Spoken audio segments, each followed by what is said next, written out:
Hello, I hope all is progressing well.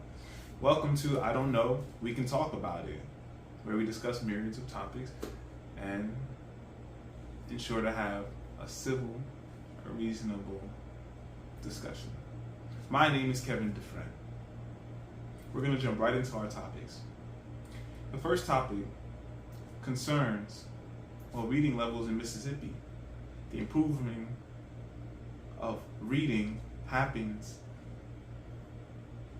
in about 20 years due to initiatives set in the state. The budget at $15 million, and the state is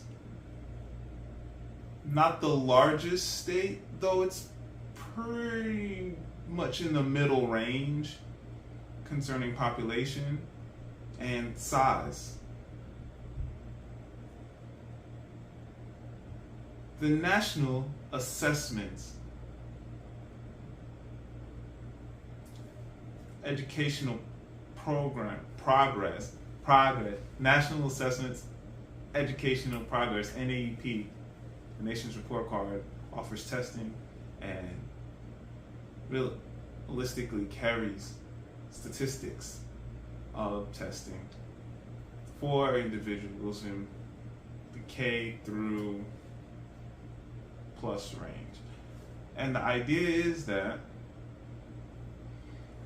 in connection with another article we're going to read, is that nationwide reading levels and math levels are down. Though looking at this article about improving reading concerning the state of Mississippi, I'm like, how is this effective? Is this scalable? Especially since the budget doesn't seem as hefty as one might find in another state, though with a population that is way larger than Mississippi. I'm also wondering about training, because the article mentions hiring coaches to prepare teachers out of the credentialing process. Meaning that professional development is extremely key to teachers entering the workforce and valuable over time, even with a pandemic. That's what's strikingly beautiful. Not to say that during that period, statistics show a dip or not, or a rise, to say that in the lengthy period with the budget, progress is ultimately happening concerning reading in Mississippi. Apparently, it's not the wealthiest state in the US. What I'm looking at is a potentially scalable function, though one has to see the results. How can such a state be so successful? So I'm just looking at values of education, of professional training. This is very important. To graduate is one aspect. To enter the workforce with what one has is one aspect. Especially if an individual is attempting to get a job in which one doesn't necessarily have a set amount of experience or can use some training entering the job, or at least some training to ensure the person is good in the workforce, which I think is like pre-professional development. 3 stages: the credentialing to qualify for a job. The middle stage I'm adding is the pre-professional development, which is like training, which some areas offer, though some don't. And we're seeing this in academia particularly. Teachers entering the workforce that need more professional training, dealing with the particular subject area. So that's really cool that a person that can work a job qualifies. If the entity doesn't provide training, the person is in a situation that we're seeing in Mississippi, for example, is receiving assistance. So professional development helps teachers succeed in the long run. So everyone that's investing is going to see a wonderful ROI. The results are beautiful. Of course, I champion reading. I am an advocate for reading physical books. I'm glad that the programming is really helping to acknowledge a flexible form of reading, like assessing meaning, and of course acknowledging that programs might change on different levels for teaching reading and for individuals learning reading. Of course, concerning testing, assessments, these change too and are variables in the conversation of learning and assessments. Testing is just one way to document efforts. Moving toward the next article, we're looking at considering this article considers the pandemic as a potential reason, at least a contributing reason for the performance of testing concerning math and reading, the lowering. And I think the Mississippi processes, obviously in the article, the term Mississippi miracle is in use, though one individual says it's not a miracle, it's work. And so with the national attention concerning reading levels and math levels with students, of course, I want to address how one takes tests, how one prepares for class, which states are performing better than others. Because in the article it does says across the board, and I'm like, well, the article's saying across the board math and reading. There's another article literally within the same publication talking about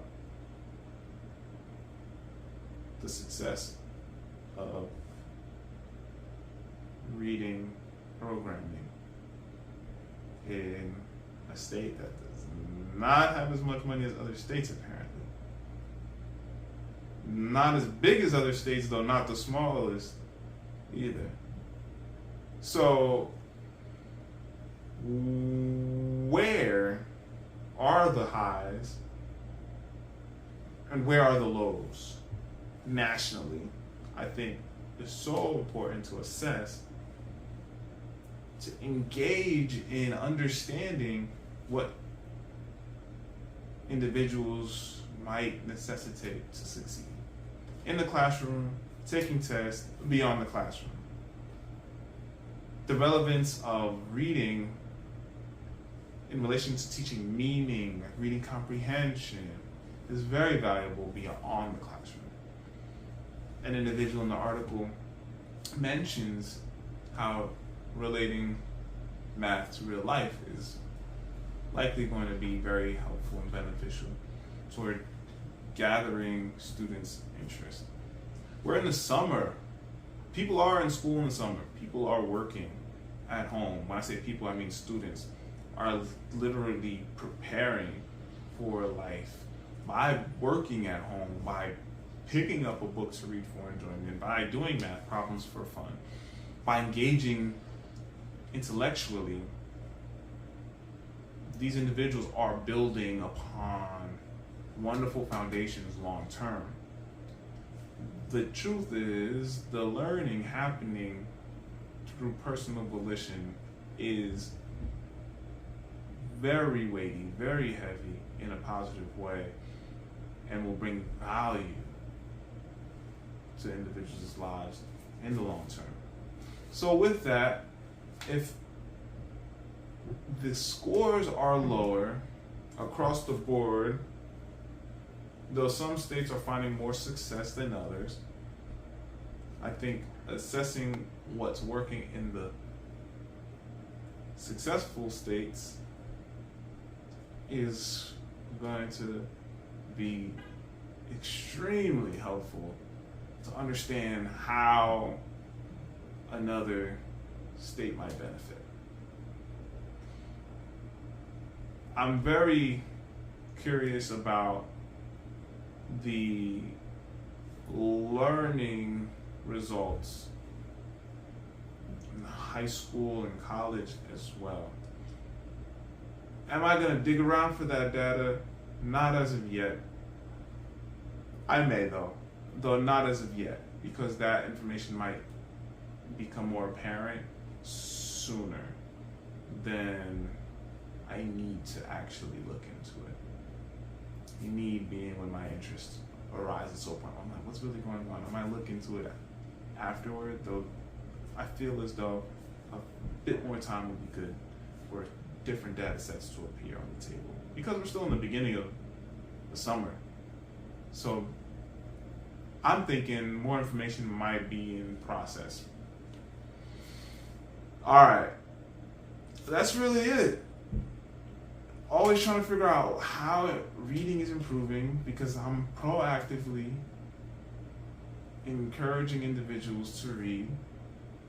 And I think the articles being about similar topics, the one being broad, one being specific, is so important, especially because funding is always an important topic. Everyone has a budget. Everyone is looking for funding. Everyone has funding. So,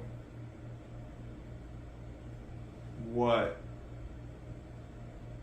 is the ROI?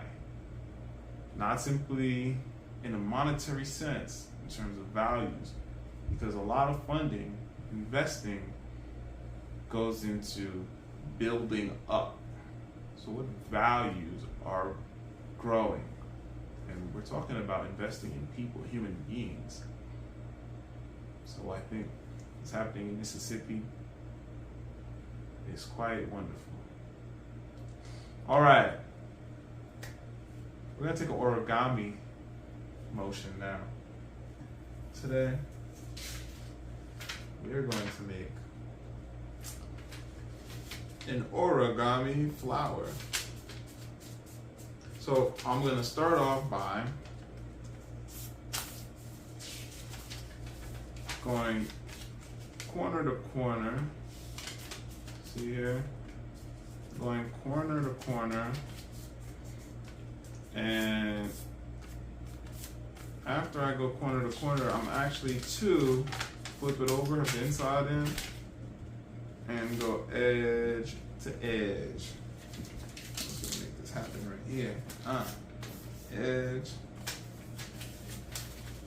to edge. Okay. Now, what I have to do is I gotta fold it in. So here's the thing. I went like this, right? So I gotta make it's a diamond. I gotta bring it in to make a diamond.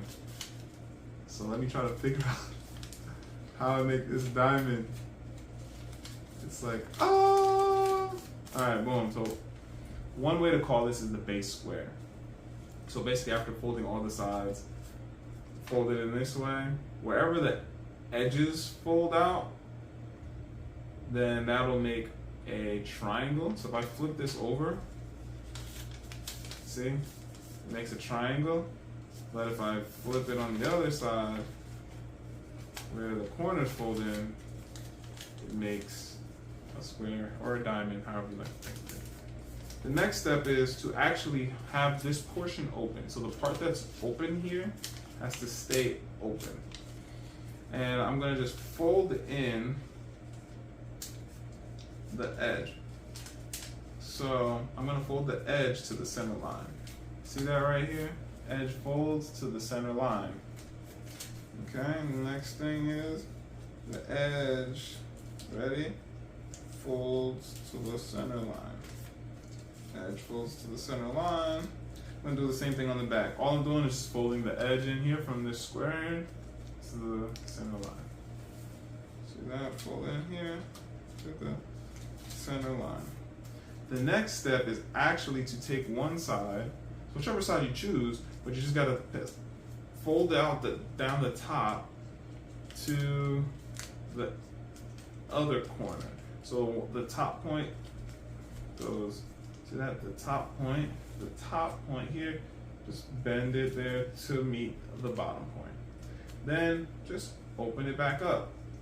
So the next step here is to make our petals.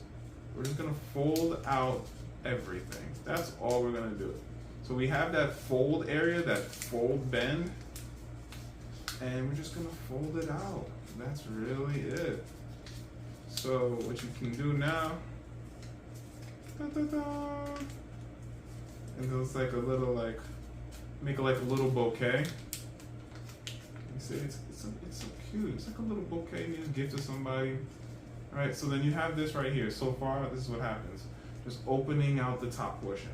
The other part you can do is, if you want to give it some more flair, you can bend the back just a little bit. So we're gonna give like a little bit more of a 3D effect, I want to say. Just bend the back hair a little bit, all right? You know what I'm saying? Got a nice little bait.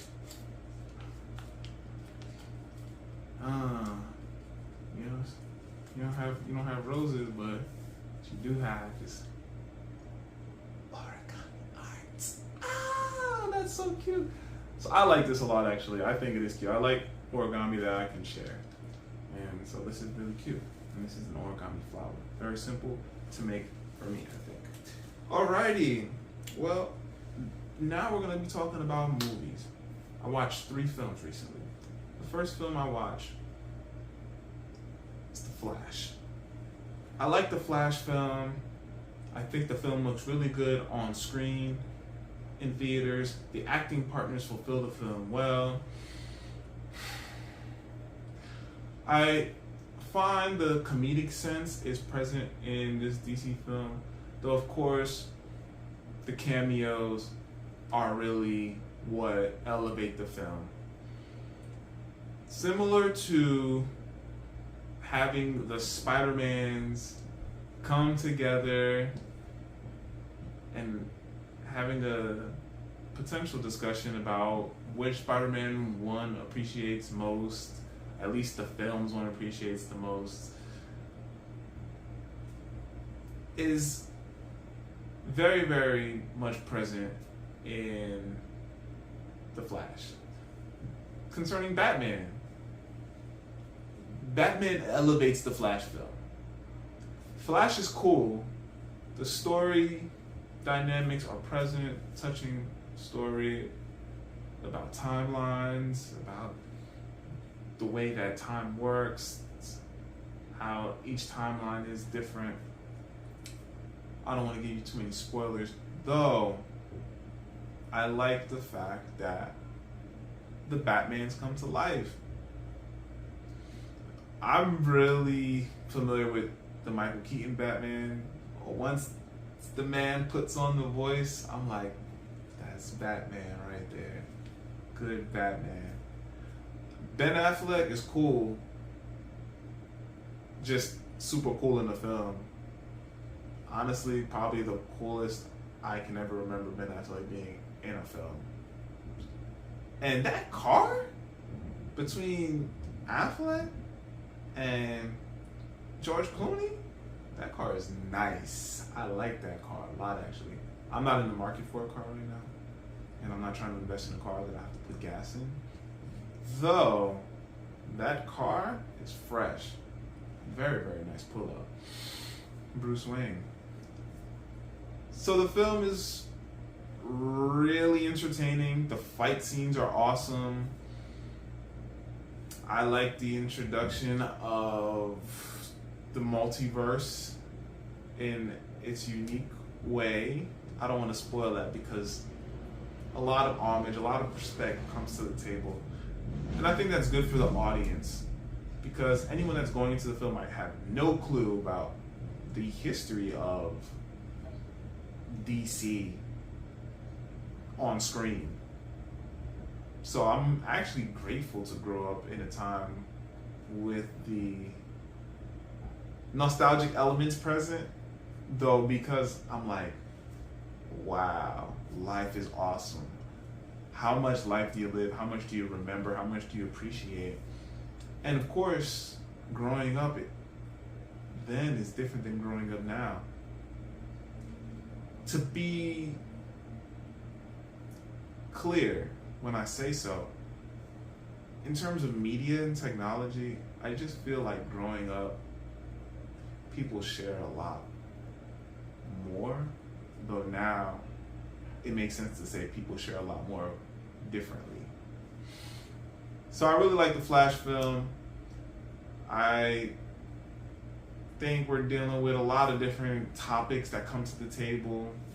I mean, the Flash being late, how ironic is that? Though having a lot of talent, does his character really make sense?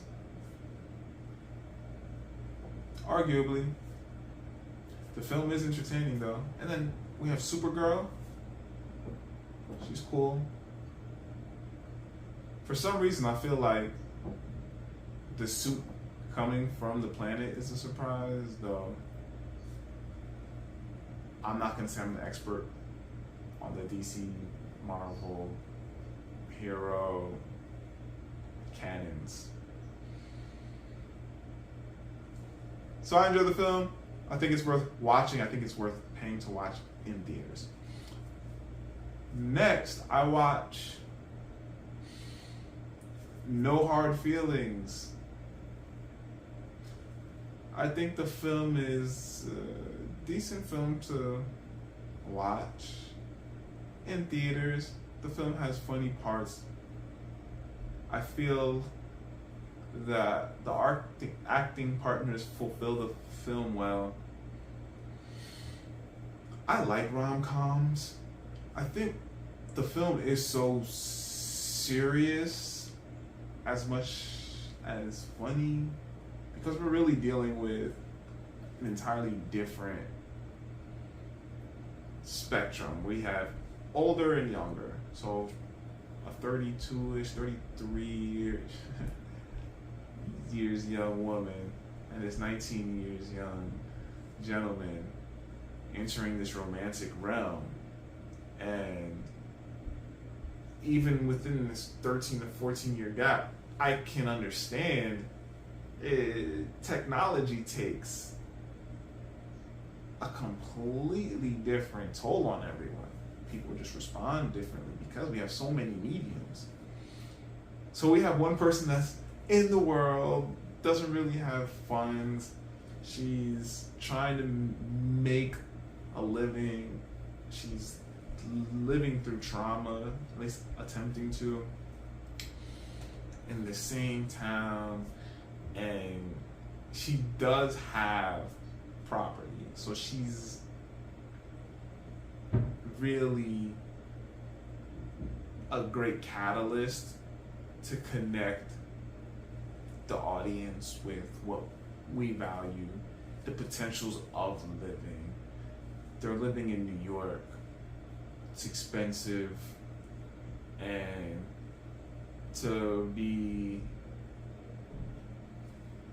in her situation, trying to get this car, to date this young man, brings up the conversation, well, how much of an age difference is important. Is it really important after a while? This comes up in the film subtly, the age gap. And I have to say,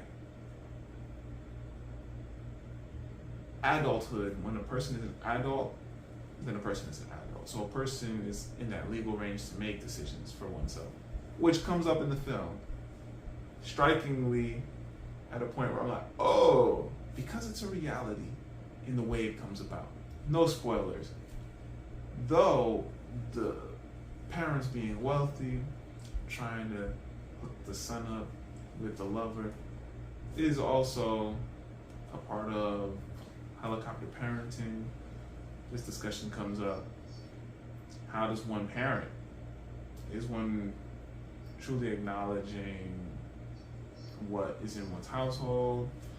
How is one approaching another individual, a human being, especially concerning dating, and romantically? Is a person dating for the money? Is a person dating, which the film does touch on in that area as well, as in a very thematic sense. Is the person looking to just find happiness? What is a person before a person begins dating? What is a person bringing to the table? What is a person in a relationship? Why is a person so in a relationship? We're dealing with a lot in this film.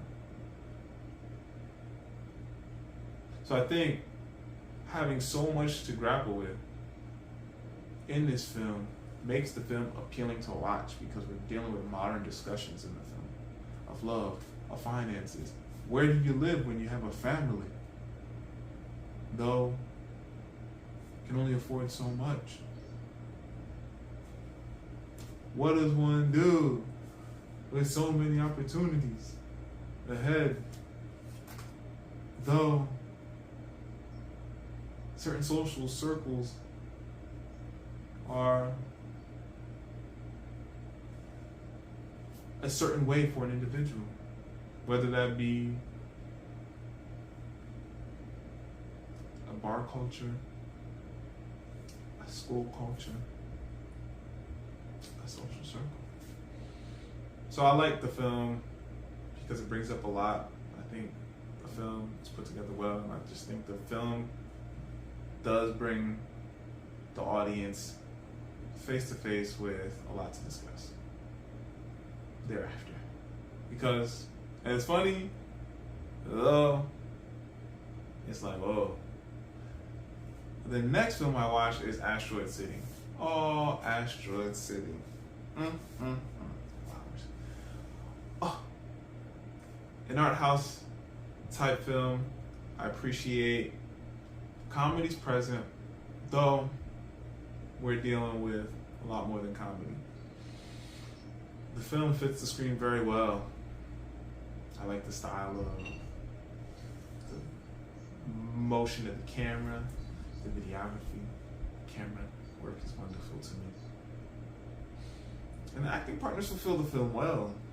I find the film very appealing.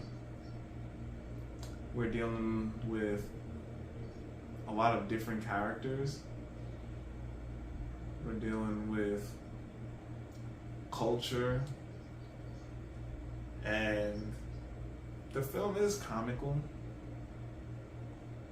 We're looking at the enacting of a play, the showing of a play, semi-autobiographical, like fictionally, and we're really dealing with different stages of creativity. So from the writer to the showing, to the screen, and all that comes in between. The film touches on family, it touches on loss, how life must continue on, how things happen in life, and of course it gets deep to bring in the military to say that, well, similar to the Shakespeare quote I'm sure many people know, all the world's a stage. We're the players. Though I think the difference is that we do start to see the ability to have choice of individuals just shining through, thriving together. People basically finding tribes, which is really cool. Finding belonging, finding a sense of meaning in life. Whether that be a young child or an older parent. And this world of how in one space, one area is so, and in another space, another is so. And we see variants of characters. Of course, we can question characters. Is a character so all the time, or does one change one's environment, or does one allow one's environment to change oneself? The film is deep. Asteroid City. A deep film.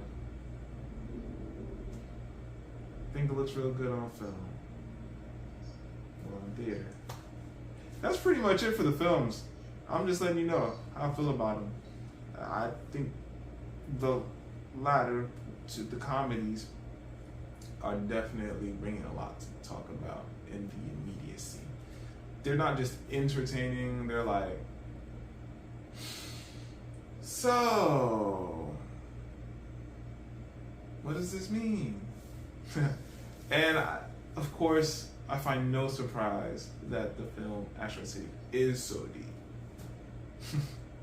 Very clever. Oh, such a very, very clever film, which I do think the film actually does give a bit of credit to people that are working hard. Like, to point out that there are individuals in an audience, there are individuals anywhere that are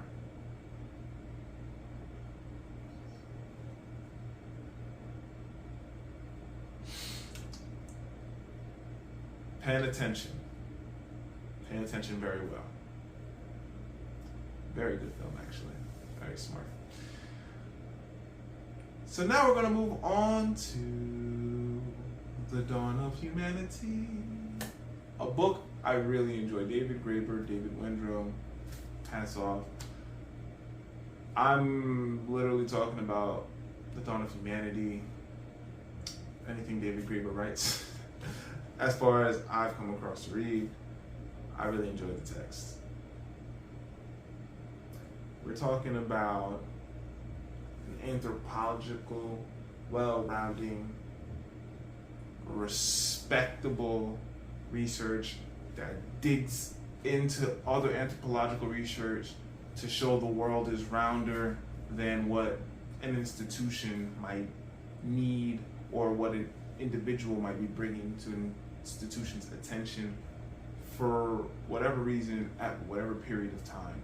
We're looking at a wonderful, well-rounded perspective to show how broad and wide the world of anthropology is, as well as to show that when assessing cultures, and I love the fact that in the text, culture areas is a phraseology and use to show that when Annie looks at a situation in time, one must observe what is happening culturally in a particular space with a particular group of individuals. Not only in one space, though in other areas as well. All of these aspects contribute to understanding human development. David Graeber and David Wendrow are like the mythbusters of history. Though, because of acknowledging, one, work that anthropologists already are done doing, bringing a lot of information that's already present, though many are unaware of, to the table to show that we, humanity, anyone that is learning about human development come from a lot more than what is popularly familiar to individuals. Culture areas. We're looking at timelines that are showing happenings very different from each other because of the groups, the cultures from which these happenings occur from. The timelines are matching up. So we, the audience, anyone with interest, can become aware of how difference is throughout time, geographically, on the basis of culture areas. Additionally, how communication within networks varies, how individuals respond to communications or to geographical understandings, and even how certain cultures respond differently to similar geographic situations. I'm in gratitude. I'm so grateful about reading The Dawn of Humanity. I think anyone with an interest, especially the unaware, if anyone is unaware about human development, I think The Dawn of Humanity is a great space to start. If you're familiar with reading Sapiens, Guns, Germs, and Steel, the text references these texts to enlighten the curious, the individual that appreciates life. Whew! I highly recommend reading The Dawn of Humanity. David Graeber, in spirit, I appreciate you. David Wendra, of course, I appreciate you. Efforts in bringing such valuable information to light, especially being so relevant, and individuals doing work in such a way, I like to say, are doing God's work, because humanity needs to be more aware of humanity. Thank you for joining me for another episode of I Don't Know, We Can Talk About It. Please feel free to leave a comment,